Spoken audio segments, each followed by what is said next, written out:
तांत्रिक, तुम शक्ति मांगते हो, लेकिन क्या तुम जानते हो शक्ति हमेशा मालिक नहीं बनाती, कभी कभी गुलाम बना देती है। मैं गुलाम बनने नहीं आया, मैं वो बनने आया हूँ जिससे लोग डरें। डर से मिलने वाली इज्जत ज्यादा दिन टिकती नहीं, लेकिन उसकी कीमत बहुत लंबी चलती है।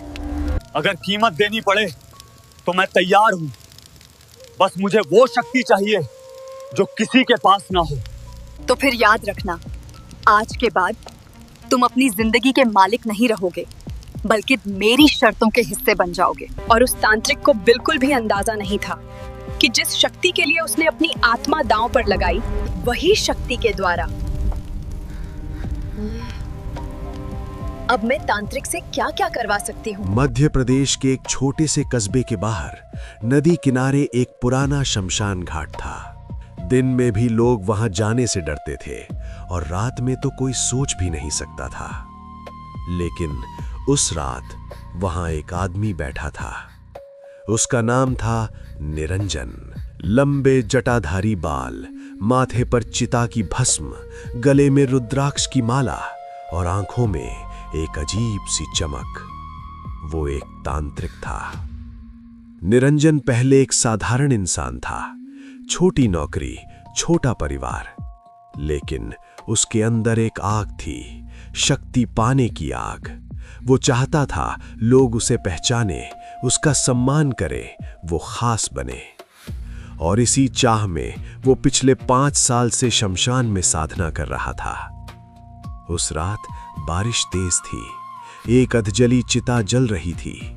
निरंजन उसके सामने बैठा था, आंखें बंद, मंत्र जाप करते हुए। ओम क्रीम काली। चारों तरफ सन्नाटा, सिर्फ बारिश की आवाज।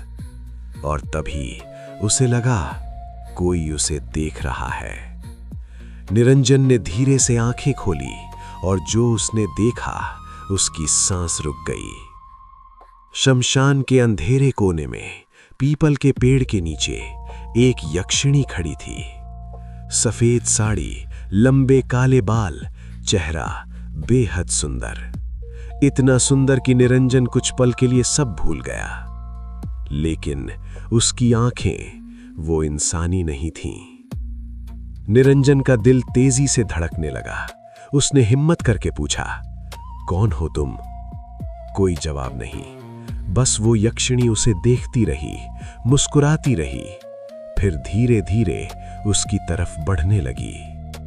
बारिश हो रही थी, जमीन कीचड़ से भरी थी, लेकिन उसके कदमों की कोई आवाज नहीं थी, जैसे वो हवा में चल रही हो।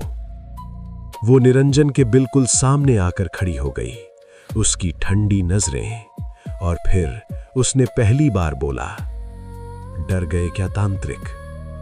उसकी आवाज मीठी थी, लेकिन उसमें एक अजीब ठंडक थी। निरंजन ने खुद को संभालते हुए पूछा, तुम इंसान हो या कुछ और? यक्षिणी मुस्कुराई और बोली, मुझे लोग कई नामों से जानते हैं, डायन, चुड़ैल, पिशाचिनी, लेकिन तुम्हारे इस कस्बे में मुझे एक ही नाम से बुलाते हैं। निरंजन की सांस रुक गई। कौन सा नाम? यक्षिणी उसकी आंखों में देखती हुई बोली। निरंजन के पैरों तले जमीन खिसक गई। उसे बचपन से इस नाम की कहानियां सुनाई गई थीं। एक यक्षिणी जो तांत्रिकों को अपने जाल में फंसा लेती है और फिर उनकी जिंदगी खत्म हो जाती है। लेकिन उस रात वो यक्षिणी उसके सामने खड़ी थी और उसे देखकर मुस्कुरा रही थी। निरंजन ने हिम्मत जुटाई। उसने खुद को संभालते हुए कहा, मैं तांत्रिक हूं, मुझे किसी से डर नहीं लगता। यक्षिणी हल्के से हंसी। उसकी हंसी में एक अजीब सी गूंज थी। फिर उसने धीरे से कहा, अगर डर नहीं लगता तो तुम्हारे हाथ क्यों कांप रहे हैं? निरंजन ने अपने हाथ देखे, वो सच में कांप रहे थे। यक्षिणी धीरे से चिता के पास बैठ गई। उसने आग की लपटों के ऊपर अपनी उंगलियां घुमाईं, पर आग उसे छू भी नहीं रही थी। फिर उसने निरंजन की तरफ देखा और बोली, तुम यहां क्यों आते हो? क्या चाहते हो? निरंजन कुछ पल चुप रहा, फिर बोला, मैं शक्ति चाहता हूं। मैं चाहता हूं कि लोग मुझे पहचानें, मेरा सम्मान करें। मैं साधारण नहीं रहना चाहता। यक्षिणी मुस्कुराई। उसकी आंखों में अब एक अलग चमक थी। फिर उसने धीरे से कहा, मैं तुम्हें वो सब दे सकती हूं। निरंजन चौंक गया। क्या? यक्षिणी बोली, मैं तुम्हें सिखा सकती हूं कैसे लोगों के मन को पढ़ा जाता है, कैसे उनका भविष्य देखा जाता है, कैसे उन्हें अपने वश में किया जाता है। निरंजन का दिल तेजी से धड़कने लगा। यही तो वो चाहता था। लेकिन तभी उसके मन में एक सवाल आया। उसने तुरंत पूछा, इतनी बड़ी शक्ति इतनी आसानी से, बिना किसी कीमत के? यक्षिणी की मुस्कान और गहरी हो गई और उसने धीरे से कहा, मैंने कब कहा कि यह बिना कीमत के है? निरंजन के पेट में हल्की सी घबराहट हुई। उसने पूछा, क्या कीमत? यक्षिणी धीरे धीरे उठी और उसके बिल्कुल पास आ गई। उसकी सांस ठंडी थी। उसने फुसफुसाते हुए कहा, हर शक्ति की एक कीमत होती है और जो कीमत मैं मांगूंगी वो तुम्हें चुकानी ही पड़ेगी। उस रात के बाद निरंजन अपने कमरे में लेटा था, पर उसे नींद नहीं आ रही थी। उसके दिमाग में सिर्फ एक ही चेहरा घूम रहा था, चंद्रलेखा यक्षिणी का। उसकी आंखें, उसकी मुस्कान, उसकी आवाज, सब कुछ इतना असली था। निरंजन ने खुद से पूछा, मैं डर क्यों रहा हूं? मैं तो यही चाहता था। लेकिन उसके अंदर एक आवाज कह रही थी, ये खतरनाक है, इससे दूर रहो। अगले कुछ दिन निरंजन शमशान जाना बंद कर दिया। लेकिन हर रात वो यक्षिणी उसके सपनों में आती। हर बार वही मुस्कान और हर बार वो एक ही बात कहती, मैं तुम्हारा इंतजार कर रही हूं। चौथी रात निरंजन खुद को रोक नहीं पाया। उसने अपनी माला उठाई और फिर से शमशान की ओर चल पड़ा। रात का समय था, चांद आसमान में चमक रहा था। शमशान फिर से वैसा ही शांत था। निरंजन ने मंत्र जाप शुरू किया। 1 घंटा, 2 घंटे, कुछ नहीं हुआ। वो उठने ही वाला था कि तभी फिर वही एहसास, कोई उसे देख रहा है। उसने पीछे मुड़कर देखा और वो वहीं थी, चंद्रलेखा यक्षिणी। वो उसके पास आई और बोली, तुम वापस आ गए। निरंजन ने पूछा, तुम मुझसे क्या चाहती हो? यक्षिणी बोली, मैं तुमसे कुछ नहीं चाहती, लेकिन तुम मुझसे बहुत कुछ चाहते हो। फिर उसने कहा, अगर तुम मेरी शर्त मान लो तो मैं तुम्हें वो शक्ति दूंगी जिसका तुमने सपना देखा है। निरंजन ने गहरी सांस ली। बताओ क्या करना होगा? यक्षिणी की आवाज धीमी हो गई और उसने कहा, हर पूर्णिमा की रात तुम्हें मेरे साथ यहाँ आना होगा। मुझे अपनी जीवन ऊर्जा देनी होगी। तुम्हें मेरे लिए समर्पित होना होगा। निरंजन सन्न रह गया। ये कोई साधारण सौदा नहीं था। ये अपनी आत्मा बेचने जैसा था। उसने डरते हुए पूछा, और अगर मैं मना कर दूं तो?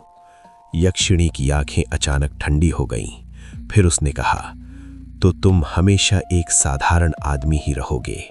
कोई तुम्हें नहीं जानेगा, कोई तुम्हारा सम्मान नहीं करेगा। निरंजन के अंदर तूफान चल रहा था। एक तरफ थी शक्ति, दूसरी तरफ था डर। और तब यक्षिणी ने आखिरी बार कहा, तुम्हारे पास 3 दिन हैं। 3 दिन बाद पूर्णिमा है और उस रात तुम्हें फैसला करना होगा। 3 दिन, सिर्फ 3 दिन। निरंजन के पास इतना ही वक्त था एक ऐसा फैसला लेने के लिए जो उसकी पूरी जिंदगी बदल सकता था। इन 3 दिनों में निरंजन न ठीक से खा पाया, न सो पाया।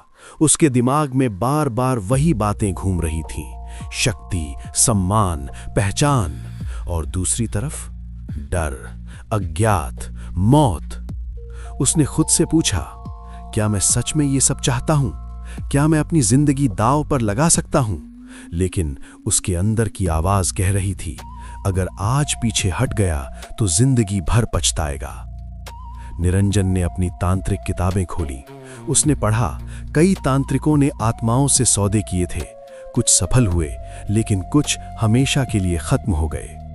निरंजन ने खुद से कहा, मैं अलग हूं, मैं संभाल लूंगा, मैं किसी के जाल में नहीं फंसूंगा।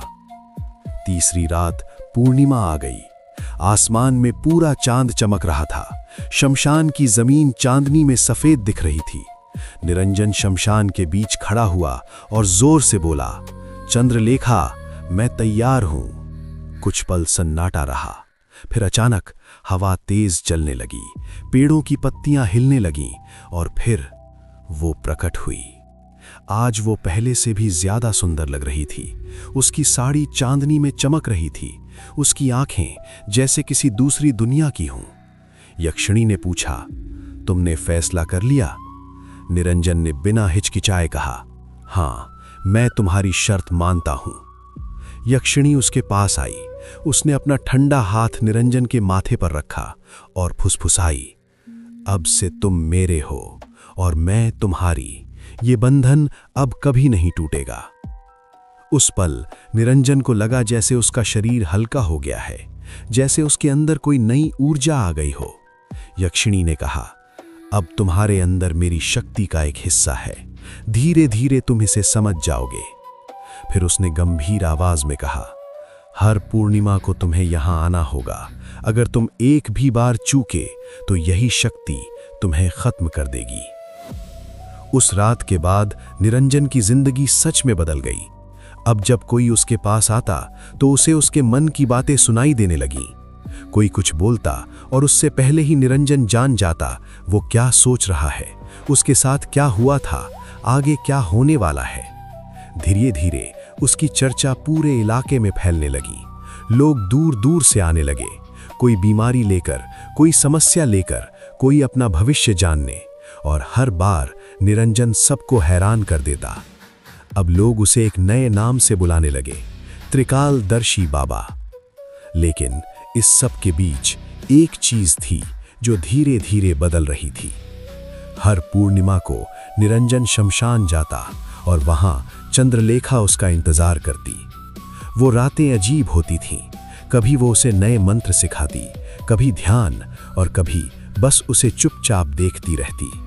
धीरे धीरे निरंजन को लगने लगा कि ये सिर्फ एक सौदा नहीं है, कुछ और भी है, एक जुड़ाव, एक एहसास।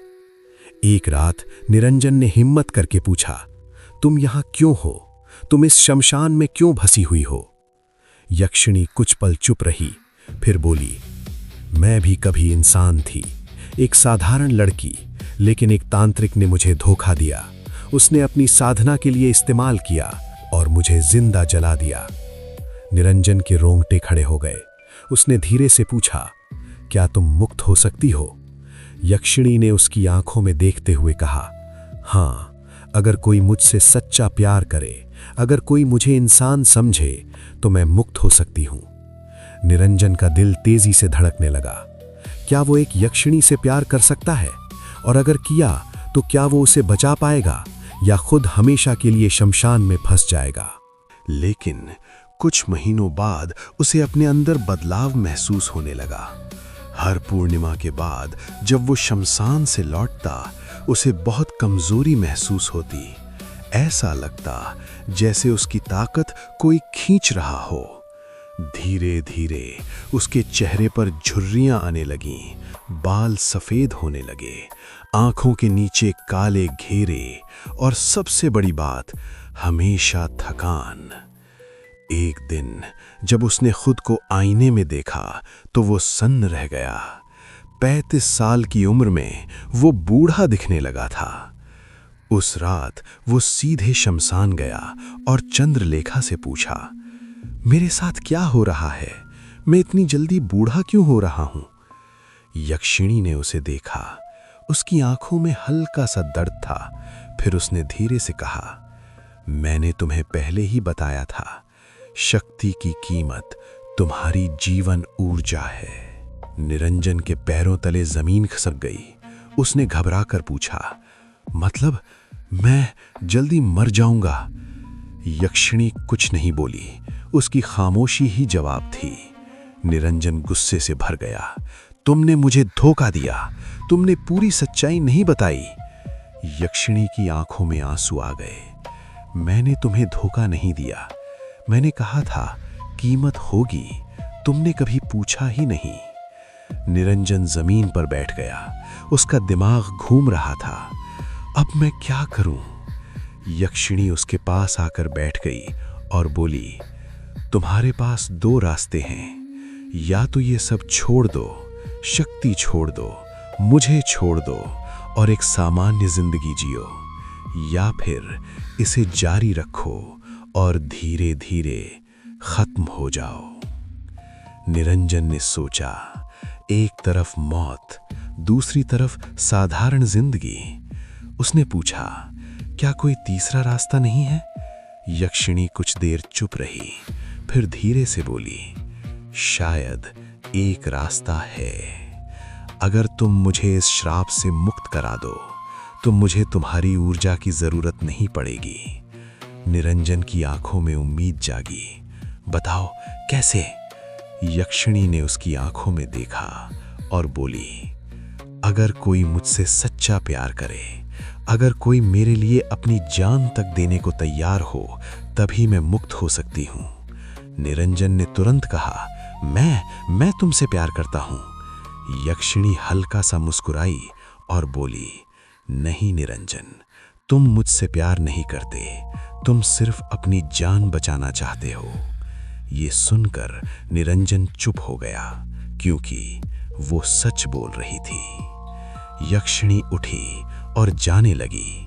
जाने से पहले उसने कहा, अगले महीने अगली पूर्णिमा पर मुझे अपना फैसला बता देना। निरंजन वहीं बैठा रह गया, टूटा हुआ, डरा हुआ और सबसे ज्यादा उलझा हुआ। अब सवाल ये था, क्या निरंजन सच में एक यक्षिणी से प्यार कर पाएगा या अपनी जान बचाने के लिए उसे छोड़ देगा? और अगर उसने गलत फैसला लिया तो इस बार शायद वो बच नहीं पाएगा। निरंजन के पास अब सब कुछ था, लेकिन उसके पास समय नहीं था। हर पूर्णिमा उसकी जिंदगी को थोड़ा थोड़ा खत्म कर रही थी। इन दिनों निरंजन के अंदर कुछ बदल रहा था।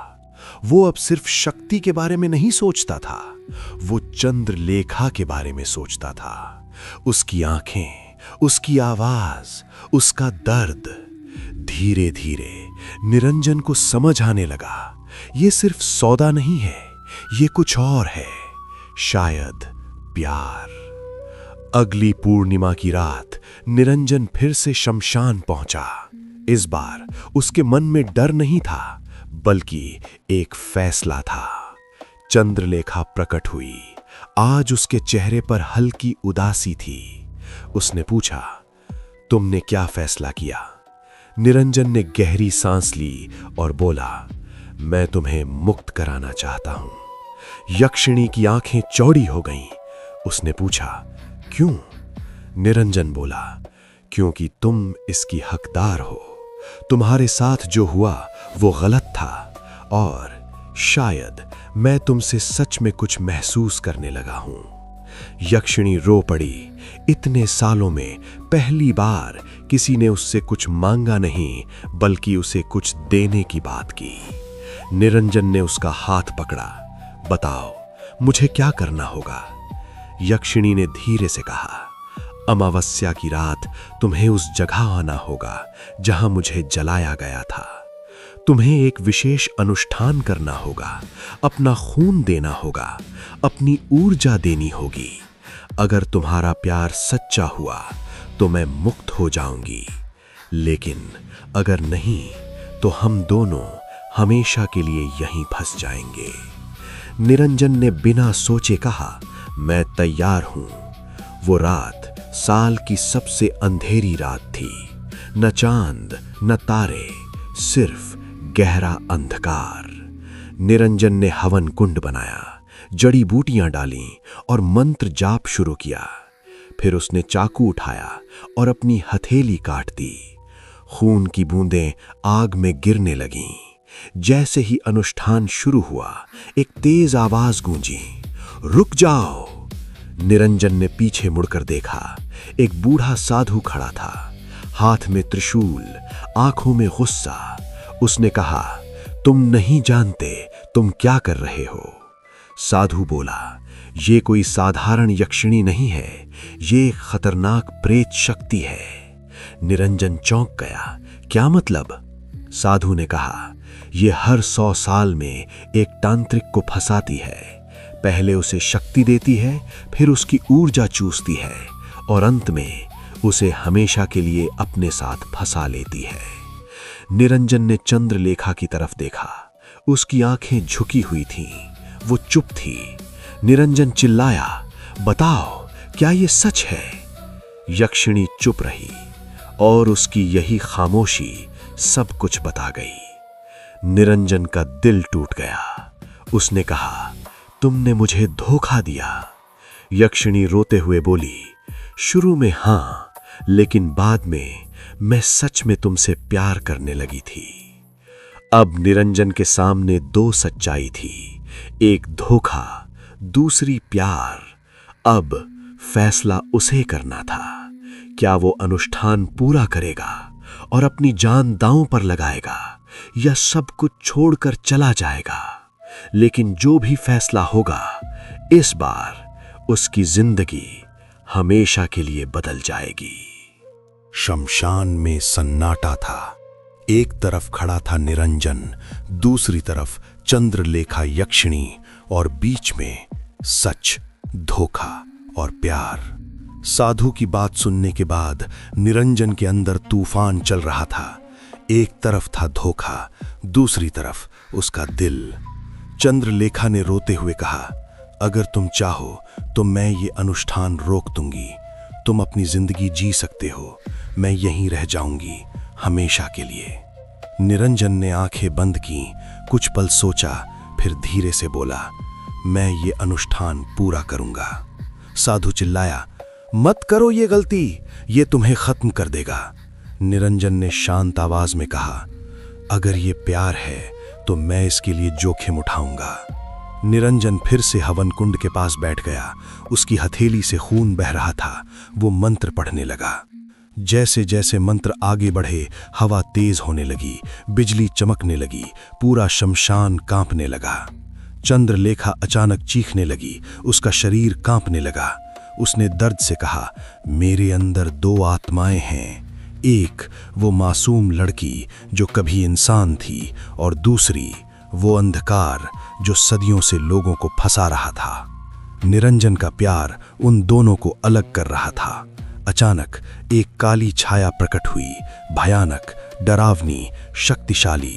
उसने गरज कर कहा, तुम मुझे खत्म नहीं कर सकते, मैं हमेशा रहूंगा। निरंजन चिल्लाया, तुम श्राप हो और हर श्राप टूटता है। चंद्रलेखा ने निरंजन का हाथ पकड़ा और उसी पल दोनों के हाथों से तेज रोशनी निकली। वो रोशनी उस अंधकार को घेरने लगी। अंधकार चीखता रहा, लेकिन कुछ ही पलों में वो हमेशा के लिए खत्म हो गया। अब वहां सिर्फ चंद्रलेखा खड़ी थी, लेकिन इस बार वो अलग थी, शांत, मासूम, मुक्त। उसने मुस्कुराकर कहा, तुमने मुझे बचा लिया, अब मुझे जाना होगा। निरंजन ने कहा, रुको, तुमने कहा था हम साथ रहेंगे।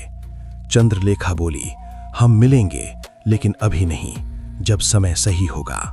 और अगले ही पल वो रोशनी में बदलकर गायब हो गई। निरंजन अकेला रह गया, न शक्ति न शोहरत, बस एक याद।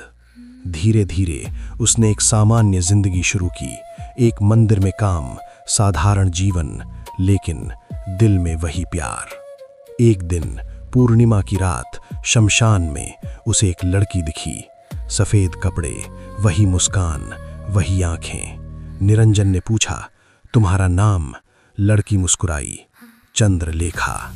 निरंजन समझ गया वो वापस आ गई थी, लेकिन इस बार एक इंसान बनकर। धीरे धीरे दोनों करीब आए, दोस्ती, फिर प्यार। एक दिन चंद्रलेखा को सब याद आ गया, उसका पिछला जन्म, उसका श्राप और निरंजन का प्यार। दोनों ने शादी कर ली, साधारण लेकिन सच्चा प्यार। लेकिन एक आखिरी अंधकार बाकी था जो फिर से लौट आया।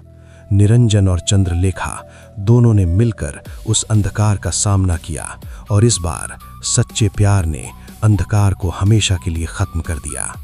उस रात के बाद शमशान में डर नहीं रहा, बस शांति थी। कभी कभी सबसे बड़ी शक्ति तंत्र या मंत्र नहीं होती, सच्चा प्यार होता है।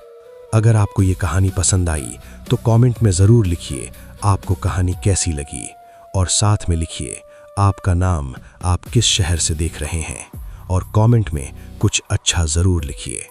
अगर आप चाहें तो अगली कहानी के लिए कमेंट करें, अगली यक्षिणी की कहानी लाओ, ताकि मैं आपके लिए और भी खतरनाक और रहस्यमयी कहानियाँ ला सकूं।